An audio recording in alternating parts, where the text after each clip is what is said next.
Welcome to Planning and Beyond, the podcast where financial planning meets human understanding. I'm your host, Ashley Kwame.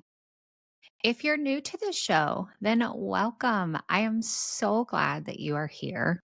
If you've been with us since season one, since the beginning, then thank you for coming back.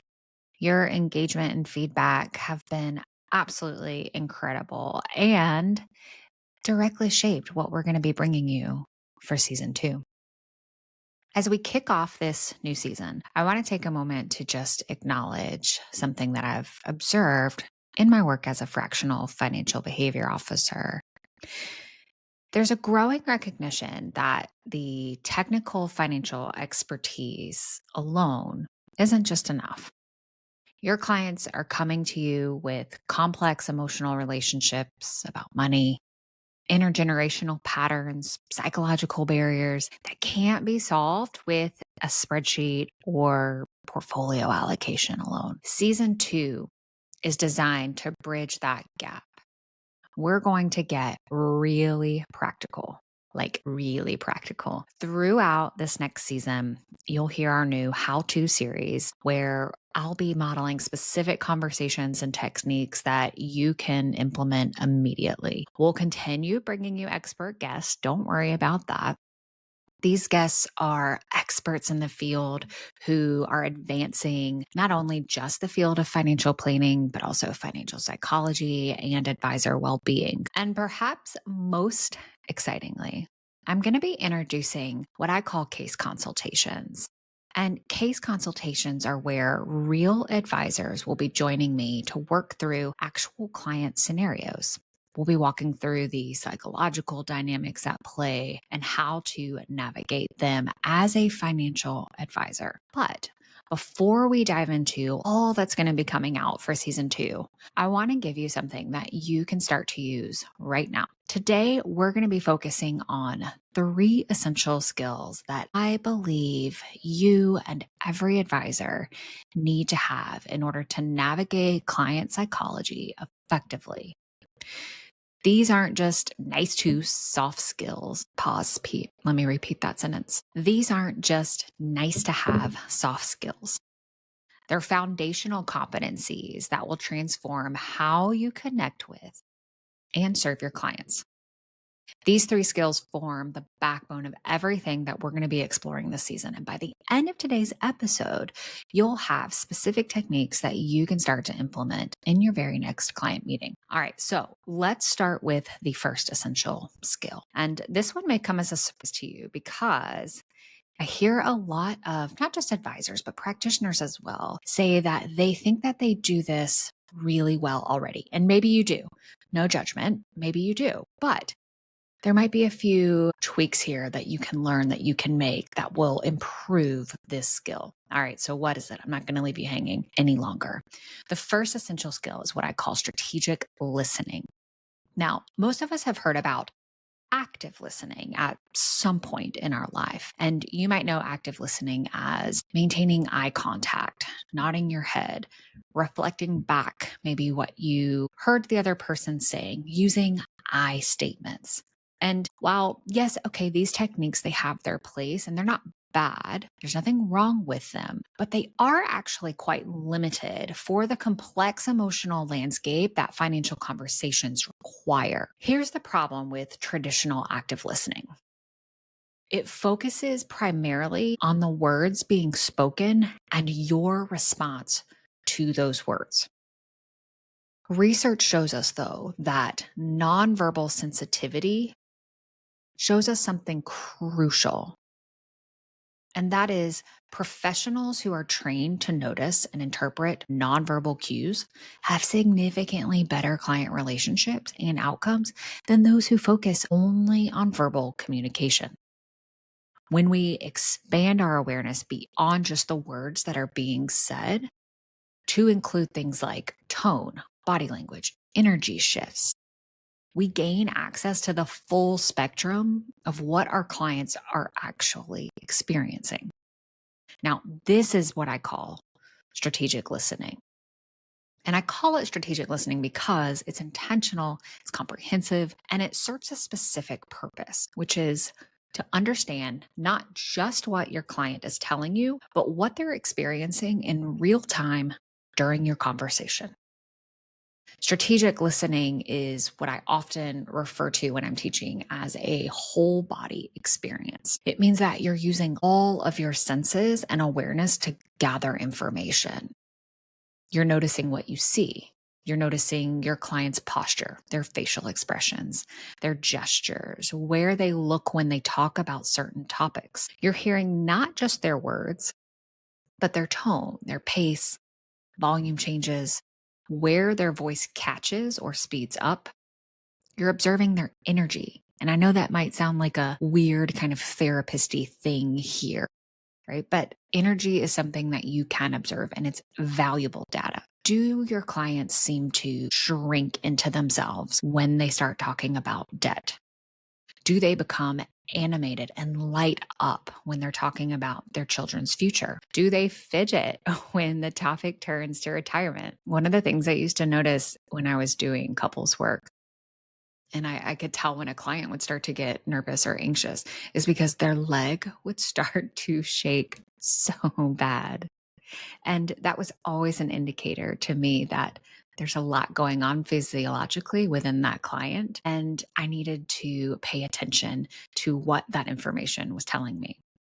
All right. So here's the crucial part that separates actually this form of observation. You're also noticing what you're not seeing and hearing. And this is a pretty big thing here. Oftentimes we focus on what is actually happening with our clients. What are they saying? But noticing what they're not saying is just as important.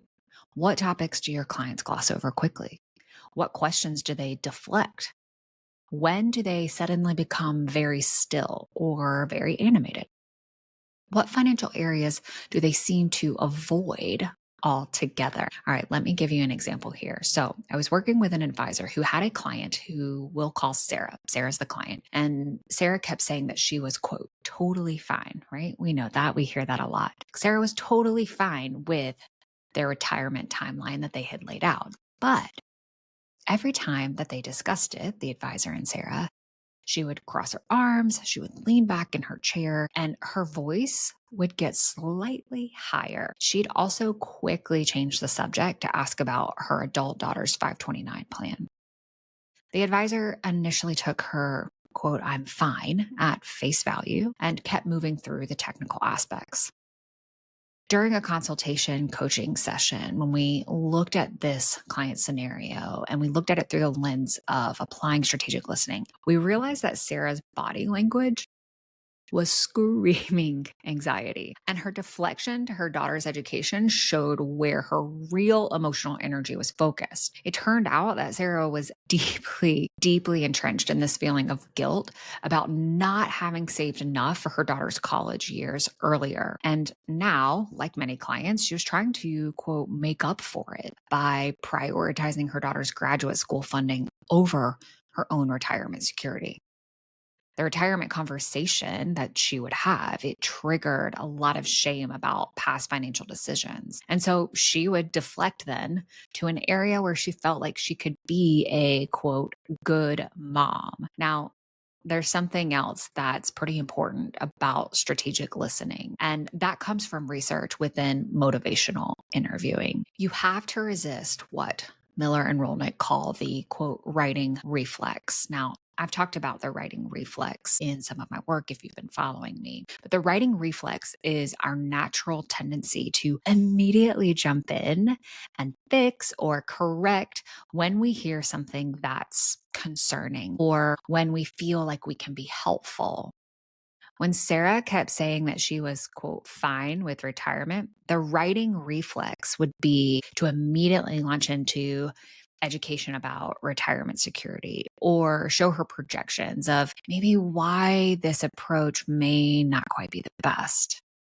But strategic listening requires you to stay present, keeping your observations high and resisting that urge to immediately problem solve. Now, let's be honest, this is a really hard thing to do for many of us, right? Because we want to be helpful. We want to be helpful for our clients. And Also, clients are paying us for solutions, right? Whether that's within therapy, within my line of work, or that's within yours, within financial planning, clients want solutions. And so that urge, while it's really natural, it is important to be able to distinguish when it's appropriate to jump in and offer solutions and when it's important to just listening. The research on this is actually really fascinating, and studies within therapeutic communication show that when practitioners resist that writing reflex and instead, when they stay curious and observant, clients are significantly more likely to identify their own concerns and motivations. In financial planning, this can translate to clients becoming more aware of their own financial behaviors and more invested in solutions because they're discovering them rather than having them be imposed. All right, so what does this look like? Maybe a little bit more practically. When you're in a meeting, you're simultaneously tracking multiple streams of information. And that can be overwhelming, let's be honest. You're tracking the content of what the clients are saying, how they're saying it, what their body's doing, what topics they approach or avoid, and what your own gut sense is telling you about their emotional state. You're looking for incongruence.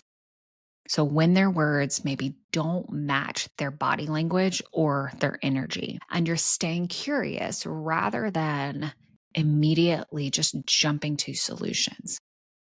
This kind of whole body awareness creates what researchers call attunement, which is a state where you're truly synchronized with your client's experience. And when clients feel truly seen and understood at this level, something really powerful happens.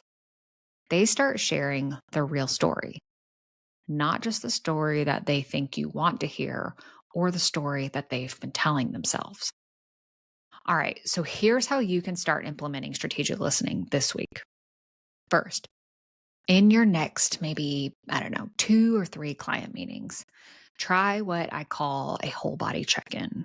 So before you dive into the agenda, take a moment to really observe your client, notice their posture, their energy level, how they're settling into the conversation. Are they rushing? Do they seem distracted? Do they seem like maybe they're not quite sure of what's going to be discussed? Are they unusually quiet or animated? Just start noticing without trying to fix anything yet. Just notice. Second, practice the incongruence scan. So, what I want you to do is to listen for moments when their words maybe don't match their body language or tone. So, if someone says, I'm totally comfortable with this plan, but their voice gets tight or they maybe cross their arms, just make a mental note. You don't have to address it immediately. I want you to just start building your awareness. And third, resist the writing reflex for just 30 seconds longer than usual. When a client shares something concerning, instead of jumping in and going into solution mode, try saying, tell me more about that, or what's that been like for you? Give them the space to share before you start problem solving. All right, that was skill number 1, strategic listening. Now, strategic listening gives you a foundation, the complete picture of what your client is truly communicating through words, body language, and what they're not saying. But gathering all that information is only half the equation. The second essential skill is knowing what to do with what you're observing, especially when you recognize that your client's emotions are driving their financial decisions in ways that may not be serving them well. All right, skill number 2 is identifying emotional triggers in financial decisions. Here's what I see happening in advisory relationships a lot. An advisor recognizes that their client is making decisions based on fear, anxiety, or excitement rather than rational analysis. But they don't know how to address it. They might think, my client is clearly panicking about market volatility. But I'm not a therapist. I have no idea. How do I handle this? How do I bring it up? The second skill is learning to identify when emotions are driving financial decisions and understanding how to respond appropriately within your role as a financial advisor. Let's start with some research from the late great Dr. Daniel Kahneman. Dr. Daniel Kahneman's work on behavioral economics demonstrates that our brains have two systems for making decisions. The first one is fast, automatic, and emotion driven. And then there's a second that's slower, deliberate, and analytical. When clients are operating from that fast emotional mode, which happens more often than we'd like to admit, let's be honest, they're making financial decisions based on immediate emotional responses rather than long term rational thinking. But here's what's important for you as an advisor. You can learn to recognize when your clients have shifted into emotional decision making mode, and you can help guide them back to more thoughtful analysis without overstepping your professional boundaries. So, what does emotional decision making look like maybe in your office or in your meetings? Well, you might notice sudden changes in their decision making patterns. A normally methodical client might suddenly want to make drastic portfolio changes. A conservative client becomes obsessed with a high risk investment that they heard about at a dinner party or on the soccer field from another parent. A client who's been steadily contributing to retirement suddenly wants to stop because they, quote, need the money for something more important. But it's not just about dramatic changes. Sometimes emotional decision making is more subtle. You might notice that every time you discuss a particular topic, let's just say life insurance or estate planning, that your client becomes dismissive or even changes the subject. Or maybe they agree to everything in meetings, but then don't follow through on actions. Does that sound familiar?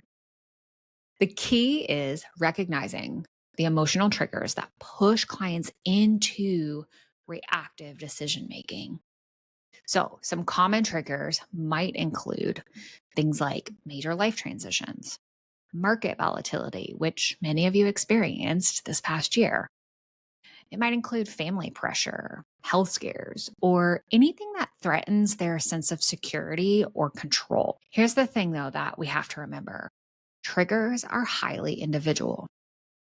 What sends one client into emotional decision making might not affect another client in the same way or even at all. Okay, let me give you an example. So, I worked with an advisor whose client we'll call Jim. Jim's the client. And Jim was a successful small business owner who had always been very rational about his financial decisions. But every time that they discussed succession planning, he and his advisor, Jim would either postpone the meeting or show up, but not really be engaged in the conversation. The advisor initially thought that Jim just maybe wasn't ready to start thinking about succession planning or retirement. But when we looked at Jim's situation through this framework of looking for emotional triggers, we realized that succession planning was triggering Jim's fears about losing his identity and purpose. His business wasn't just his income source, it was who he was, which is so common for many entrepreneurs, for many business owners. The rational side of his brain knew that he needed a plan, but the emotional side was in full stop resistance mode. Once the advisor and I really looked at this pattern and we recognized it, the advisor was able to address it appropriately with Jim. Instead of pushing harder on the technical aspects of succession planning or really pressuring Jim and saying, you know, that you need a succession plan, you need one, you need one, you need one. He started by acknowledging what a big transition this represented and asking Jim about the concerns that he had. This really shifted Jim from emotional resistance back to thoughtful planning, where then they could have a productive conversation about the real priorities. Here's another pattern to watch for: financial decisions that seem disproportionate to the situation. So, for example, a client wants to drastically reduce their risk tolerance after a minor market dip, or they want to increase their life insurance by like 300% after a friend's unexpected death. These aren't necessarily bad decisions, but they are often emotionally driven rather than analytically reasoned. Research on loss aversion shows us that people feel the pain of losing something twice as strongly as they feel the pleasure of gaining something equivalent, which means that when clients are operating from emotional decision making mode, they're often making decisions to avoid potential losses rather than to achieve potential gains, even when the math doesn't support that approach. Your role isn't to be their therapist, but you can help them recognize when they're in that reactive mode and create space for a more thoughtful decision making. Sometimes this is as simple as just slowing down the conversation, asking open-ended questions, or even suggesting that they take some time to maybe think about major changes. The goal isn't to eliminate emotions from financial decisions. In fact, that's pretty much impossible and not really desirable either. Emotions, they provide us with important information about our values and priorities, which is why we don't want to eliminate them from our financial decisions. The goal, though, is to help clients integrate their emotional responses with rational analysis so they're making decisions that serve their long-term best interests. All right, here are 3 specific ways that you can implement this skill. First, create what I call decision temperature checks. So, when a client wants to make a significant change to their plan, especially if it feels sudden or dramatic, ask on a scale of 1 to 10, how urgent does this decision feel to you right now? If they say like an 8, 9, or 10, that's often that system 1 kind of thinking, that emotionally driven thinking. You can respond by maybe saying something like, it sounds like this feels really important. Let's make sure we're considering all the angles before we move forward. All right, second, develop your pause phrases. All right, so what the heck is that? Well, when you sense emotional decision making, have ready responses like, that's an important consideration. What concerns you most about your current approach? Or maybe something like, help me understand what's driving the urgency on this. These phrases really slow down the conversation without dismissing your client's concerns. All right, the last one, mapping your clients as emotional triggers. Keep simple notes about what topics seem to activate strong emotional responses for each client. Is it market volatility? Is it family financial dynamics?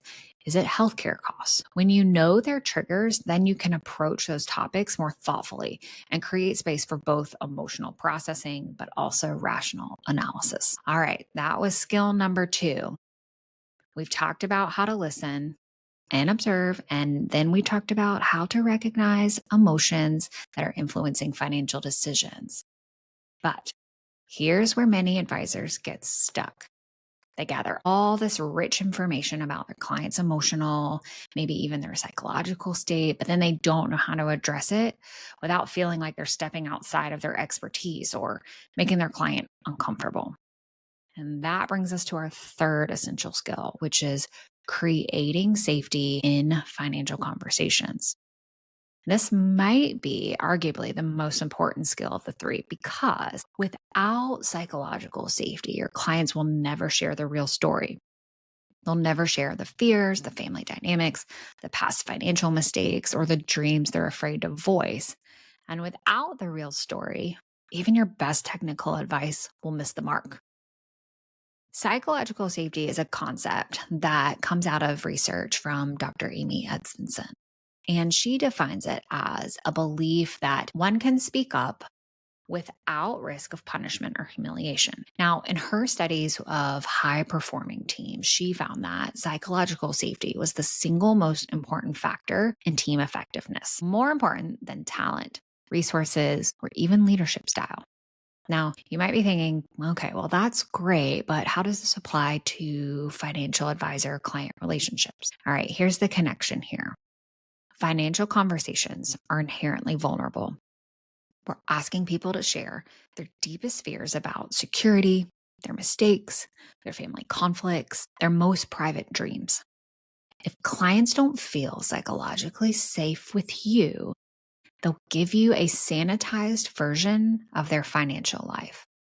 And you'll be creating plans based on incomplete or inaccurate information. Think about your own experience. Have you ever had a client who seemed to be holding something back? Maybe they kept deflecting certain questions, or their financial behavior didn't match what they were telling you about their goals. Often, this isn't because they're trying to deceive you. It might be because they don't feel safe enough to share what's really going on. Now, that may not entirely be your fault. That could stem from a lot of other past issues or history there. So, I don't want to paint a picture that just because your clients aren't sharing with you, it means that you have done something wrong. Sometimes that's not the case. It's not about you. But sometimes it might mean that the space between the two of you may not be safe enough for them to really share what's going on. Creating psychological safety isn't about being a therapist, but it is about establishing the conditions where honest communication can happen. As an MFT, as a marriage and family therapist, I can tell you that the research on this is clear. When people feel truly seen and accepted without judgment, they naturally become more open and honest. Now, some of you may know that I kind of sort of like Brene Brown, kind of sort of, no, really love Brene Brown and her research. She's done some research on vulnerability and shame that really provides another piece here that's important. She found that shame, which is the feeling that, quote, I am bad, rather than, quote, I did something bad, is the enemy of honest communication. When clients feel ashamed about their financial situation, they will hide information. They'll avoid difficult conversations and they'll resist recommendations that might help them. So, how do you create psychological safety in financial conversations?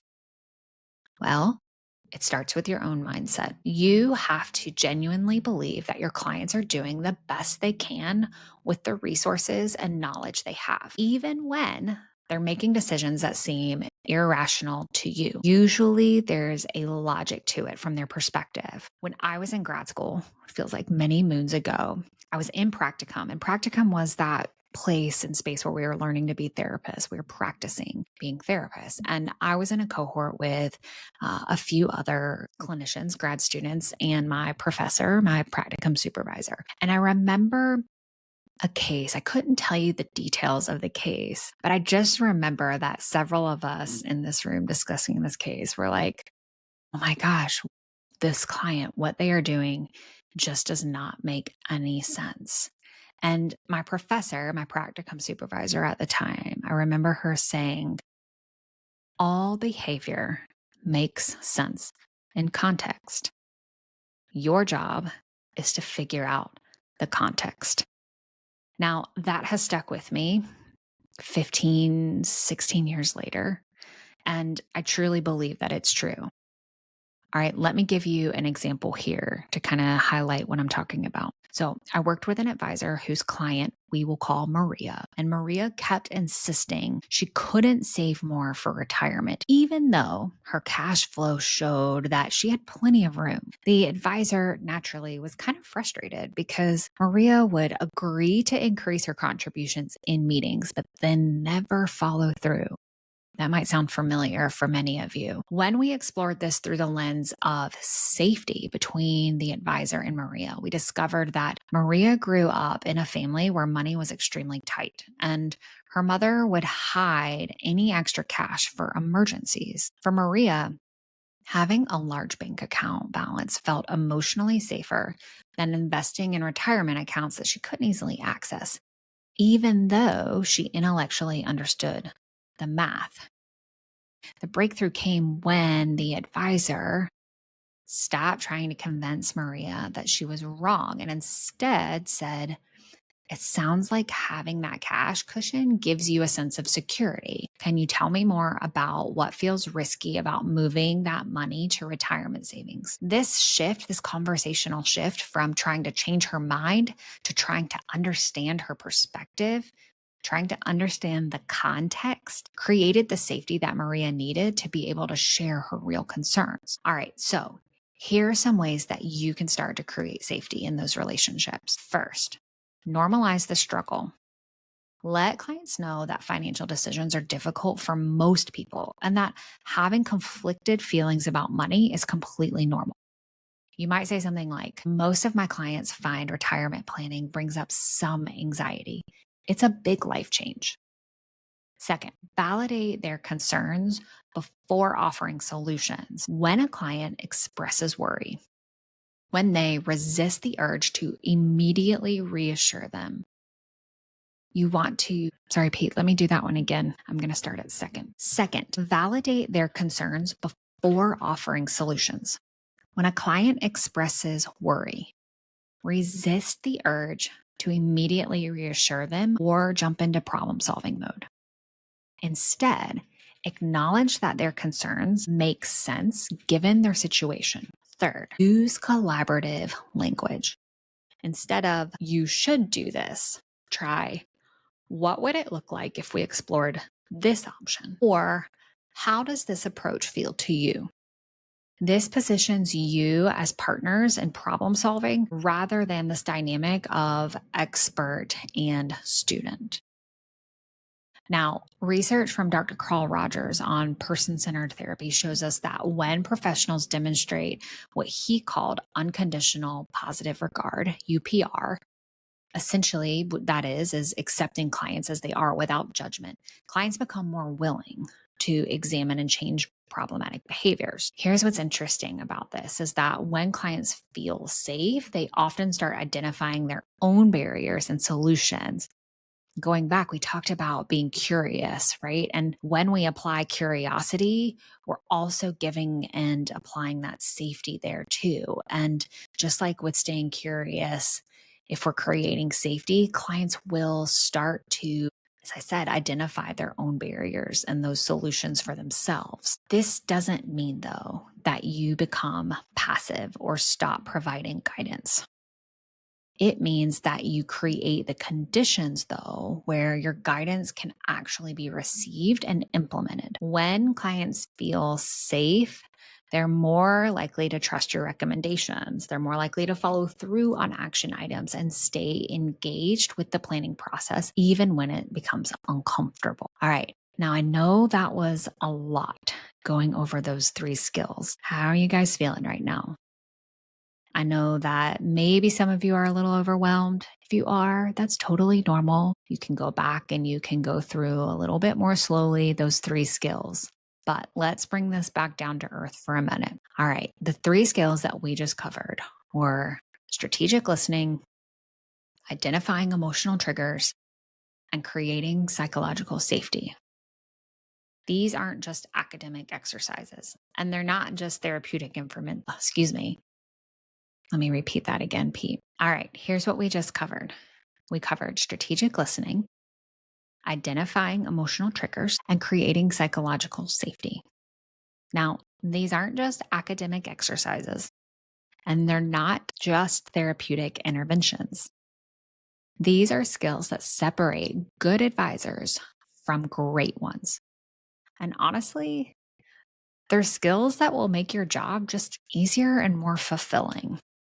Think about it this way. When you can truly see and hear what's happening with your clients, when you can recognize the emotional undercurrents of their financial decisions, and when you can create an environment where they feel safe being honest with you, everything else flows from there.